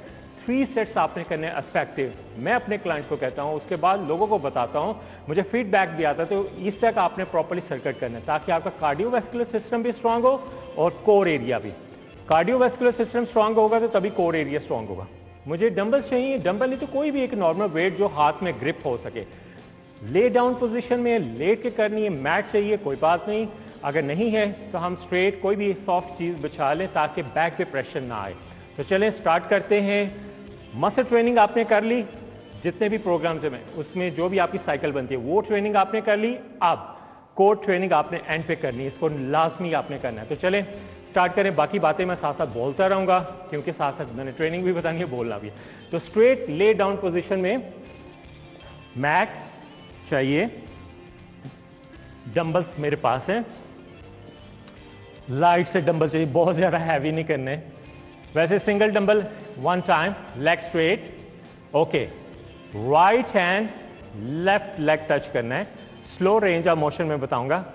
1, dumbbell मेरे हाथ में, आर्म स्ट्रेट है। 2, पाँव फ्लोर पे टच ना करे। 3, 4, 5, 10 ईच साइड। देन आपने स्विच करना है ऑपोजिट डायरेक्शन में। 1, 2, आपकी मूवमेंट बढ़ती जाएगी तो ऑटोमेटिकली लेग स्ट्रेट होती जाएगी। 4, 5, 6, 7, 8, 9, 10। First training no break. Now second training, straight leg up, arms up, both close. इसको क्लोज कर लेना आपने। नाउ 1, 2, 3, 4, 5, 6, 7, 8, 9, 10। पाँव मैंने फ्लोर पे नहीं लगाने। जब आपने फ्लोर पे पाँव लगाएंगे तो बॉडी रिलैक्स हो जाएगी। सेकंड एक्सरसाइज आपने कर ली 10 रैप्स। फर्स्ट में आपने 10 रैप्स किए। Now next exercise, leg 90 degree bend करना है, यहां से आपने मूव नहीं करना। नाउ क्रंचेस, दोनों हाथों को आपने क्लोज कर लेना है। स्टार्टिंग में प्रॉब्लम ये होगी कि आपके मिनिमम रैप लगेंगे, कोई बात नहीं। ओके, 1, 2, 3, 4, 5, 6, 7, 8, 9, 10। 10 रैप्स में मुझे लग रहा है कि मेरा जो थोड़ा सा भी पेट रह गया वो भी खत्म हो गया, तो इसलिए आपने ये एक्सरसाइज करनी इफेक्टिव है। मैं अगेन रिपीट करने लगा हूं। फर्स्ट एक्सरसाइज स्ट्रेट 1, 10 रैप्स आपने कंप्लीट किए। Second exercise straight up, 10 reps आपने कंप्लीट किए। Third exercise 90 degree leg bend, 1, 2, 3, 4। ये रेपिटेशन आपने कंप्लीट करनी नहीं, अभी बाकी है एक ट्रेनिंग। आपने कर ली है। देन आपने प्लैंक करना है। प्लैंक आपने पोजीशन आपने चेंज करनी और स्ट्रेट एंगल फोकस करना है। हाथों की पोजीशन, शोल्डर एक लेवल पे हो, फेस मेरा थोड़ा सा फॉरवर्ड होगा, पाँव फुट फिंगर पे, रिलैक्स नहीं करने। Now okay, count maximum time, कोई टाइम नहीं मैं दे रहा, मैक्सिमम टाइम के लिए आपने काउंट करना है, 20 to 30 सेकेंड।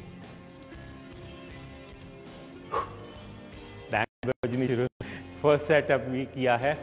3 सेट्स आपने करने 30 to 1 मिनट की ब्रेक में, प्रॉपरली साइकिल के साथ। 4 एक्सरसाइज विदाउट ब्रेक। इसको आपने करना है, ट्रस्ट मी, लिख लें, कम होना शुरू हो जाएगा। लेकिन उसके लिए ज़रूरी है कि मॉर्निंग ब्रेकफास्ट आपने मॉडरेट लेवल का करना है और डिनर आपने कार्ब नहीं लेने, कोई एक्स्ट्रा फैट नहीं लेने। इस तरह आहिस्ता आहिस्ता चीज़ें सिस्टमेटिकली फिट होती जाएंगी। इसको आप करें, ट्रस्ट में, और ये कम होना शुरू हो जाएगी। इसको बढ़ने ना दें, 100 बीमारियों की जड़ है, क्योंकि सेहत है तो दौलत है, तो इसको ना अपनी बीमारियों को पास आने दें। अपना ख्याल रखें, बाकी चीज़ों को आप रूटीन में करते जाएं। ये शॉर्ट साइकिल ट्रेनिंग इसलिए बताते हैं कि ताकि लोगों के पास एक बिजी लाइफ सर्कल है, तो एक थोड़ा सा 5 to 10 मिनट के लिए अपने लिए वक्त निकालें, सेहत का ख्याल रखें। हमारी टीम यही चाहती है, अगेन एंड अगेन लोगों को मैसेज देने के लिए कि अपनी सेहत का ख्याल रखें। यही मैसेज देना चाहते हैं। आप भी लोगों के साथ शेयर करें, डाउनलोड करें और हमें अपनी दुआओं में याद रखें। तो इंशाल्लाह नए प्रोग्राम के साथ दोबारा हाजिर होंगे। तब तक के लिए इजाज़त दें, खुश रहें, फिट रहें। अल्लाह हाफ़िज़। Thank you so much Rahman. बहुत सारे लोग ज़बरदस्त फीडबैक देते हैं कि जो टिप्स आप बताते हैं उनके रिजल्ट भी बहुत अच्छे आ रहे हैं। सो नाज़रीन, आप ज़रूर प्रैक्टिस कीजिए और रूटीन अपनी बना लें ये तमाम एक्सरसाइजेज। आप फिट भी रहेंगे, तंदुरुस्त तवाना रहेंगे, चुस्त रहेंगे, थकेंगे भी नहीं और जल्दी से अपने तमाम काम करके आप एक्टिव रहेंगे। सो हमने जाना है एक ब्रेक की तरफ। ब्रेक के बाद हमारे साथ हमारी गेस्ट होंगी और हमने बात करनी है जी विटामिन डी की अहमियत और क्या रोल है इसका हमारी बॉडी में, किस तरह से हम ऑल्टरनेट ज़राए की तरफ तो जाते हैं लेकिन नेचुरल इसके ज़राए क्या है। ब्रेक के बाद आते हैं हमारे साथ। ब्रेक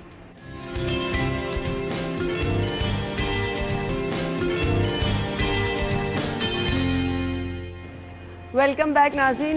मैंने ब्रेक पर जाने से पहले कहा था हम प्रोग्राम में ब्रेक के बाद बात करने वाले हैं जी विटामिन डी की इम्पोर्टेंस क्या है, हमारी बॉडी में क्या रोल है, किस तरह से ये हमारी बॉडी में किरदार अदा करता है, किस तरह से हमें एक्टिव रखने में, हड्डियों की मजबूती में, बच्चों बड़ों बूढ़ों में क्या किरदार है इसका और सोर्सेज इसके क्या हैं, ऑल्टरनेट अगर सोर्स है तो वो कितना इफेक्टिव है, इस पर हम बात करने वाले हैं जी। आपने किस तरह से अपने आप को फिट रखना है ये तो हम आपको बताते रहते हैं, लेकिन इस पे आपकी ये तमाम चीज़ें जो हम अक्सर आपसे डिस्कस करते रहते हैं कि विटामिन्स पूरे होने चाहिए, फलां चीज़ पूरी होनी चाहिए, हम आपको टिप्स भी देते रहते हैं कि किस तरह से आप इन सब चीज़ों का ख्याल रख सकते हैं। हमारे साथ न्यूट्रिशनिस्ट ज़ैनब गोंदल मौजूद है। वेलकम कहेंगे उन्हें शो में। अस्सलाम वालेकुम ज़ैनब। वालेकुम अस्सलाम। क्या हाल चाल है? अल्हम्दुलिल्लाह बिल्कुल ठीक ठाक। Thank you so much Zainab. मुझे सबसे पहले बता दें विटामिन डी का रोल क्या है हमारी बॉडी में? विटामिन डी की अगर हम बहुत समराइज्ड बात करें तो वो ये हो सकती है कि अगर आपके जोड़ों में दर्द है, आपके घुटनों में दर्द है, आपकी जो कि हर दूसरे बंदे को है, एग्जैक्टली हर टाइम आप थके रहते हैं, आप टेंशन में रहते हैं, बहुत ज़्यादा एंजाइटी और स्ट्रेस में रहते हैं, तो आप विटामिन डी की कमी का शिकार हैं। अब हमारा यहाँ पर मिसकंसेप्शन ये चलता है कि विटामिन डी की कमी जो है वो हम धूप में बैठने से पूरी कर लेते हैं, लेकिन ऐसा बिल्कुल नहीं है। विटामिन डी की कमी धूप में बैठने से पूरी होती है, लेकिन हमारी नहीं होती। हमारी जो एशियन स्किन टोन है, जो हमारा कलर है स्किन का, ये विटामिन डी को एब्जॉर्ब नहीं करता। अच्छा, इसलिए हम धूप में चाहे सुबह 5 बजे से शाम 5 बजे तक बैठ के अपना रंग काला क्यों ना कर लें, विटामिन डी का 1% भी हमें नहीं मिलेगा। अच्छा, हम करते क्या है, बच्चा है, अच्छा हमने तो बचपन से ये सुना धूप लगवानी चाहिए बच्चों को, बड़ों को, बहुत अच्छी होती है ये एक मिसकंसेप्शन है, क्योंकि अगर हम फॉरेनर कंट्रीज में देखें, रिसर्चेस तो सारी वहाँ पर होती हैं और रिसर्च वहाँ की ही थी जो हमने अपने पे भी इम्प्लीमेंट कर ली। ये वैसे ही है जैसे किसी का डाइट प्लान आप पकड़ के खुद पे लगा लें। अब WHO की भी ये रिसर्च है और उसने ये प्रूव किया है कि पाकिस्तान में या एशियन स्किन टोन पे विटामिन डी एब्जॉर्ब नहीं होता। विटामिन डी खाने से हमें मिल सकता है, लेकिन उसकी सोर्सेज इतनी लिमिटेड हैं, ऊपर से हमारे पकाने के तरीके ऐसे हैं कि हम उसको उस तरह से भी एब्जॉर्ब नहीं करा सकते बॉडी में। अब विटामिन डी खाने में मिलता किस चीज़ से है? विटामिन डी हमें मिलता है फिश से, एग से, इसके साथ जो है बहुत सारे वेजिटेबल्स से भी हमें विटामिन डी मिलता है, लेकिन उसकी अमाउंट इतनी कम होती है कि हमारी बॉडी उसको प्रॉपर तरीके से एब्जॉर्ब नहीं कर पाती। अब धूप भी नहीं दे रही, खाना भी नहीं दे रहा, तो विटामिन डी कहाँ से ले? विटामिन डी को हमने बाय द एंड जो फुलफिल करना है वो अपनी सप्लीमेंटेशन से ही पूरा करना है। अच्छा, बिल्कुल। सप्लीमेंटेशंस में इतनी जल्दी रिकमेंड नहीं करती लोगों को, लेकिन विटामिन डी एक वाहिद चीज़ है जिसका मैं रिकमेंड हमेशा करती हूँ। विटामिन डी को आप चाहे इंजेक्शन की फॉर्म में ले लें, टैबलेट की फॉर्म में ले लें, लेकिन आपने लेना ज़रूर है। अब होता क्या है, लोग क्या करते हैं, हम खाना खाने बाहर जाएं, 10,000 बिल बन जाए, हमें मैटर नहीं करता, लेकिन विटामिन डी का टेस्ट थोड़ा सा कंपैरेटिवली एक्सपेंसिव होता है बाकी टेस्ट के, तो हम वो कभी भी करवाते ही नहीं। आपने कभी नहीं किसी को सुना होगा कि उसने विटामिन डी का टेस्ट कराया। लोग मोस्टली क्या करते हैं, हाँ मैंने ब्लड टेस्ट करा लिया, मैंने लिपिड प्रोफाइल करा ली, लेकिन विटामिन डी का टेस्ट नहीं करवाया। क्यों नहीं करवाया? क्योंकि हमें लगता है कि मेरी बॉडी में विटामिन डी तो वैसे ही पूरा होगा, मैं तो सारा दिन धूप पे बैठती हूँ, लेकिन ऐसा नहीं होता।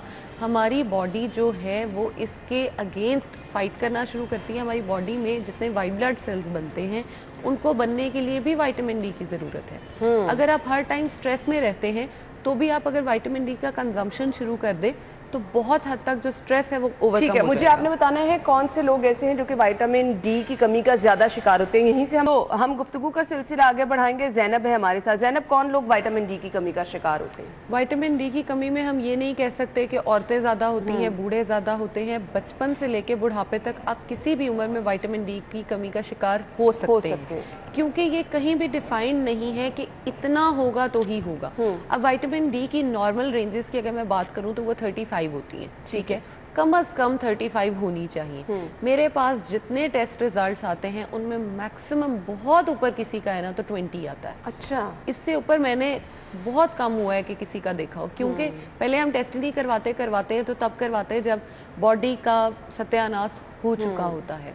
अब यहाँ पे अगर हम देखें कि विटामिन डी की कमी का अगर आपको आइडिया शुरू में ही हो जाए तो आप किन किन चीज़ों से बच सकते हैं? सिम्टम्स कुछ ऐसे बता दें कि अगर आप ये चीज़ें फील करें तो मोस्ट प्रोबेबली आप विटामिन डी की कमी का शिकार हैं। जैसे मोस्टली औरतों को हम कहते सुनते हैं कि मेरी हील्स में, मेरी एड़ियों में दर्द होता है, वो विटामिन डी की कमी का पहला साइन आपकी बॉडी में शो हो रहा है। दूसरा, आपके छोटे छोटे जॉइंट्स में दर्द होना, आपकी ये टोज में दर्द होना, इनमें एंकल में दर्द होना, पाँव में दर्द होना, इससे होता ये है कि छोटे जॉइंट्स को वो सबसे पहले टारगेट करता है। अच्छा। और सबसे बड़े जॉइंट तक जाते जाते वो सबसे पहले हमारी नीज को लेता है, उसके बाद हमारी हिप जॉइंट को खराब करता है। आपने बहुत सारे मर्द हजरात और औरतों को भी यही कहते सुना होगा कि मेरी हड्डियां भुर रही हैं। हड्डियां क्यों भुरती हैं? विटामिन डी की कमी की वजह से भुरती हैं। हम लोग ऑस्टियोआर्थराइटिस, ऑस्टियोपोरोसिस, इनके नाम तो जानते हैं, लेकिन ये करते क्या है हमें ये नहीं पता। हमारे घुटने की अगर ये शेप है तो वो बिल्कुल डी शेप हो जाता है और वो मुड़ जाता है। क्यों मुड़ता है? क्योंकि विटामिन डी नहीं था, उसको पकड़ने वाला कोई नहीं था, उसकी जगह पे रखने वाला कोई नहीं था। वो शेप चेंज करता है और इतनी स्वेयर दर्द होती है कि बर्दाश्त से अक्सर बाहर हो जाती है। इसलिए कोशिश ये करें कि आपका बच्चा अगर छोटा है और वो छोटी उम्र में ही आपको ये कंप्लेन करता है कि मैं हर वक्त थका हुआ हूँ, आप खुद नोटिस करें कि क्या ये सारा दिन आईपैड पे, टीवी पे लेट के ही कंफर्टेबल है, खेलने में इसको फटीक होती है या खेलने के बाद ये थक जाता है और माओं को टांगें दुबानी पड़ती हैं।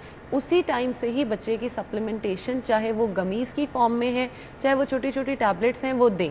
लेकिन ओवरडोज ना बच्चे को करना है ना बड़ों ने करना है। अब इसको हम लेते कैसे हैं? इसका जो इंजेक्शन होता है वो होता है या तो 1 मंथ बाद डॉक्टर रिकमेंड करता है या 15 डेज़ के बाद। अगर बहुत ज़्यादा कमी हो तो 15 डेज़ के बाद। अब करना क्या है, आपने 2 मंथ्स लिया, 2 मंथ्स लेने के बाद 1 मंथ का इसमें ब्रेक दें, कम अज़ कम 1 मंथ ब्रेक दें, उसके बाद फिर 2 मंथ्स लें, फिर ब्रेक दें। इससे ये होगा कि जो 2 महीने हमने विटामिन डी लिया है वो तीसरे महीने भी हमारी बॉडी को असिस्ट करता रहेगा। अब इसमें होता ये है कि हम मर्द और औरतें जो है ना वो एक दूसरे को कंपेयर करते हैं और हमारी सोसाइटी में ना मर्द थोड़े डोमिनेंट होते हैं, लेकिन औरतें जो हैं अगर हम उनको कहें, मैं एक डॉक्टर के साथ बैठी हुई थी तो उन्होंने मुझे कहा औरत जो है वो BMW है और मर्द जो है वो मेहरान है। वो फिर भी खुद को कंपेयर करता है उसके साथ। और BMW की कंजम्पशन, हर चीज़ की ज़रूरत मेहरान से बहुत ज़्यादा है। इसलिए अपनी खुराक का औरतों को बहुत ज़्यादा ख्याल रखना चाहिए। अपनी सप्लीमेंटेशन करते रहें, खुराक जो है वो बहुत अच्छी लें, चाहे वो प्रोटीन रिच है, आयरन रिच है, चाहे जो भी आपको लेना पड़े अपनी हेल्थ के लिए वो बेहतरीन है। हेयर लॉस जो है हमारा, वो भी विटामिन डी की कमी का शिकार की वजह से होता है। हमारे जो रिंकल्स, एजिंग साइंस बहुत कम एज में आना शुरू हो जाते हैं, वो विटामिन सी और विटामिन डी दोनों की कमी की वजह से आते हैं। हम आउटर एप्लीकेशन को हमेशा प्रेफरेंस देते हैं, बालों में बाहर से ये लगा लो, फेस पे ये लगा लो, लेकिन जब खाने की बात आती है तो हमें लगता है कि यार मैं ये खाऊं, इसका तो टेस्ट ही नहीं अच्छा। टेस्ट को छोड़ दें, खाना खाएं। हम फास्ट फूड आगे रखें तो 2-2 बर्गर्स खा जाते हैं, लेकिन जब बात आती है पालक खा लो तुम्हारा आयरन पूरा हो जाएगा, पालक तो मुझे पसंद ही नहीं है। इस तरह करेंगे तो हमारे फिर यही हालात होंगे जो अब इस टाइम पे हो रहे हैं। सही। तो मुझे ये बता दें, ये जो सिचुएशन, कुछ सिम्टम्स वगैरह हमने डिस्कस किए हैं, बच्चे थकावट का शिकार, बड़ों में जोड़ों की दर्द, घुटनों में दर्द, जॉइंट्स की पेन, मतलब ये बहुत ज़्यादा आम है। तो फिर क्या सबको विटामिन डी सप्लीमेंट की तरफ जाना चाहिए और इसको फौरी तौर पर इस्तेमाल करना चाहिए? बिल्कुल जाना चाहिए। अगर आप टेस्ट अफोर्ड कर सकते हैं तो टेस्ट करवा लीजिए। अगर नहीं कर सकते तो कोई हम इम्पोज नहीं करते किसी पे भी। आप आहिस्ता आहिस्ता विटामिन डी की डोजेज स्टार्ट कर लें। इसके यूनिट्स होते हैं, आप कम यूनिट्स में शुरू कर लें। ये होगा कि आपको पहली, दूसरी, तीसरी डोज के बाद अगर अपने आप में फ़र्क नज़र आए तो आप नॉर्मल को स्टार्ट कर लें। अगर फ़र्क वैसा ही चल रहा है तो अपने टेस्ट की तरफ लाजमी जाएं ताकि पता चले कि कितनी कमी है। जैसे हम ये कहते हैं कि धूप में बैठ जाएं, तो धूप में बैठने से तो कुछ भी नहीं हो रहा। हम धूप में पूरा पूरा दिन बैठे रहेंगे लेकिन कुछ भी फ़र्क नहीं पड़ेगा। अगर आप टाइमली अपनी सप्लीमेंटेशन स्टार्ट कर लेंगे तो उससे ये होगा कि आपकी हड्डियां नहीं भुरेंगी। हम जैसे अपने पेरेंट्स को देखते हैं तो हमें तकलीफ़ होती है बहुत ज़्यादा उनको दर्द में देख के।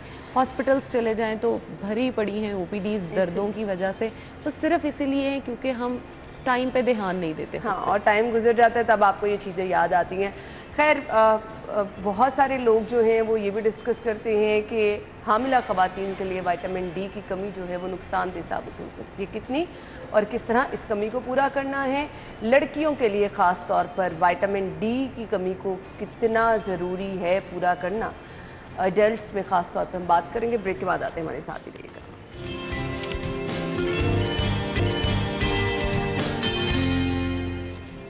Welcome back. ज़ैनब हमारे साथ हैं, गुफ्तगू का सिलसिला आगे बढ़ाएंगे। मुझे ये बता दें, जो ख़वातीन प्रेग्नेंट हैं, विटामिन डी की कमी का शिकार उनके लिए कितनी नुकसानदेह हो सकती है और स्टार्ट ही में उन्हें क्या करना है बिल्कुल कि विटामिन डी की कमी ना हो? जैसे मैंने पहले मेंशन किया कि अगर हम जो है वो नंबर ऑफ उनके चेक करें कितने वैल्यूज़ आते हैं तो वो ऑलरेडी कम होते हैं। अब एक इंसान के लिए ही वो वैल्यू कम थी, अब हमने एक इंसान में दूसरा इंसान जो है उसकी पैदाइश है, परवरिश है, पूरा पलना है, उसने एक खून ने इंसान बनना है इंसान के अंदर, तो अब उस इंसान को भी तो विटामिन डी चाहिए और आपके लेवल्स जो है वो बहुत ज़्यादा बढ़ जाते हैं, रिक्वायरमेंट्स बढ़ जाती हैं। फर्स्ट ट्राइमेस्टर की जैसे आप बात करिए, फर्स्ट 3 मंथ्स को हम फर्स्ट ट्राइमेस्टर कहेंगे। फर्स्ट ट्राइमेस्टर में रिक्वायरमेंट्स बहुत ज़्यादा हाई होती हैं क्योंकि उनमें टोटल डेवलपमेंट हर चीज़ जो है वो बन रही होती है। अगर उस टाइम पे आपकी बॉडी विटामिन डी का शिकार है, बहुत ज़्यादा कमी है, तो हो सकता है आपके बच्चे का माइंड ही डेवलप ना हो सकता है आपके बच्चे का कोई भी ऑर्गन वो ख़राब हो। आजकल अगर हम देखें तो इतनी ज़्यादा डिसेबिलिटीज़, चाहे वो मेंटल हों चाहे वो बॉडी की हों, क्यों इतनी ज़्यादा हो रही हैं? क्योंकि हमारी बॉडी ऑलरेडी खुद विटामिन डी की कमी का शिकार होती है, साथ ही हम जो है वो अपने बच्चे को भी उसका शिकार कर देते हैं।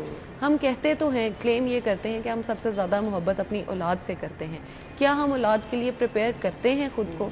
मैं अक्सर लड़कियों को जो मेरे पास शादी से पहले मोस्टली वेट लॉस के लिए डाइट प्लान्स लेने आती हैं, मैं उन्हें यही रिकमेंड करती हूँ कि वेट लॉस तो कर लो, लेकिन उसके साथ अपने आप को मेंटेन भी करो, क्योंकि अब आप एक बहुत बड़ी रिस्पॉन्सिबिलिटी के लिए जा रहे हैं। मैं उन्हें उसी टाइम रिकमेंड करती हूँ फॉलिक एसिड और विटामिन डी जो है वो टाइमली स्टार्ट करें। टाइमली स्टार्ट करने से ये होता है कि जितनी कमी पहले होती है वो भरना शुरू हो जाती है। अब अगर शादी के बाद या बेबी के टाइम पे आपकी बहुत ज़्यादा कमी या ब्लड लॉस होता है तो वो उसको कॉप अप करने के लिए पीछे से आ जाती है। लेकिन अगर वो नहीं आती तो जैसे मैंने डिसेबिलिटीज़ पहले कही, डिसेबिलिटी उनमें होने के साथ साथ माँ में भी डिसेबिलिटीज़ आ सकती हैं। इवन एक केस मैंने ये देखा कि उसमें विटामिन डी की बहुत ज़्यादा कमी थी, बेबी भी ना सरवाइव कर सका और उसकी दोनों टांगों में जो था वो डिफरेंस आ गया। लाइक विटामिन डी की वजह से घुटना जो था वो मुड़ गया और 1 से 2 इंचेस का ऑलमोस्ट डिफरेंस उसकी टांग में आ गया। इससे होता ये है कि अगर आपने टाइमली उसको कोप अप किया होता, अपनी हड्डियों को मजबूत किया होता, तो हम इस चीज़ का शिकार नहीं होते। हम कहते तो हैं दूध पियो, कैल्शियम होगा, ये होगा, वो होगा, लेकिन क्या दूध की जो कैल्शियम है वो विटामिन डी के बगैर एब्जॉर्ब होता है? कभी भी नहीं होता। कैल्शियम के एब्जॉर्प्शन के लिए विटामिन डी चाहिए और विटामिन डी की एब्जॉर्प्शन के लिए कैल्शियम चाहिए। इसलिए उन दोनों को ही हमने साइड बाय साइड लेके चलना है और बॉडी में मैनेज करना है। हम अगर ये कह दें कि मैं 3 टाइम रोटी खाती हूँ जिसकी वजह से मेरे सारे न्यूट्रिएंट्स पूरे होंगे, तो ये पॉसिबल नहीं है। क्या रोटी जो आप खा रहे हैं आपको पता है कि वो प्रॉपर व्हीट की है? बिल्कुल नहीं। क्या सब्ज़ी जो आप खा रहे हैं आपको पता है कि उसमें कौन कौन से न्यूट्रिएंट्स और सप्लीमेंट्स जो हैं वो पीछे से ही निकाल दिए गए हैं या कौन से इंजेक्शंस इसमें इंजेक्ट किए गए हैं? आप कभी भी ये क्लेम नहीं कर सकते। इसलिए बाय द अभी टाइम है, आप अगर देख रहे हो, सुन रहे हो, तो अपने आप को अभी से संभाल लें। चाहे आपकी उम्र 15 साल है, 25 है, 40 है, जितनी भी है।